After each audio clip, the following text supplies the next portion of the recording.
আসসালামু আলাইকুম এভরিওয়ান। চলে গেলাম শিল্পকলা একাডেমিতে। পিঠা উৎসব শুরু হয়ে গেছে। এই তো দেখেই মন মন ছুটে গেল। তারপরে চলে গেলাম। ওখানে যেয়ে দেখলাম প্রথমে স্টলগুলো, এখানে সব ভিজানো পিঠা ছিল, তারপরে চিতাই পিঠা ছিল, আর বিভিন্ন ধরনের পাটিসাপটা ছিল, পাকোড়া ছিল। এক এক স্টলে এক এক রকম, তবে প্রায় একই রকম পিঠার আইটেম ছিল। আর এখানে যে সব আইসক্রিম জাতীয় আর কি ছিল, ওগুলো আমার খাওয়া হয়নি। এগুলো প্রথমে দেখেছি। আর এটা হচ্ছে একটা পালকির ভিতরে একটা মেয়ে ছবি তুলতেছিল। আর এবার উপরের সাজানোটা আমার তেমন ভালো লাগে নাই।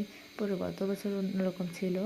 পরে হচ্ছে আমি এখান থেকে, এটা হলো সাভারের স্টল, এখান থেকে আমি চিতই পিঠা খাইনি, সিদ্ধ রুটি আর হচ্ছে হাঁসের গোশ নিয়েছিলাম। আর এখানে কালাই রুটি আমি কখনো খাইনি, ওটা খেয়েছি।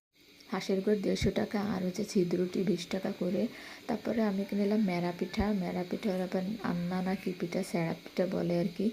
এক এক জায়গায় এক এক রকম। ওখান থেকে 20 টাকা করে মেরা পিঠা 2টা নিয়েছি। তারপর পাটিসাপটা হচ্ছে 40 টাকা করে নিয়েছি। আর এখানে গান বাজনা হয়েছিল, পরে আমার এটাই উঠেছি। এটাই এবার ওঠার পরে খুবই ভয় লেগেছে, মানে মনে হচ্ছিল পড়ে যাচ্ছিলাম। আর আমি ওর মাথায় উঠতে চেয়েছিলাম, ভাগ্যিস ওখানে পরে এদিকে সিট পাইছি, এখানে উঠেছি। যাক, সব মিলে ভালোই লেগেছে।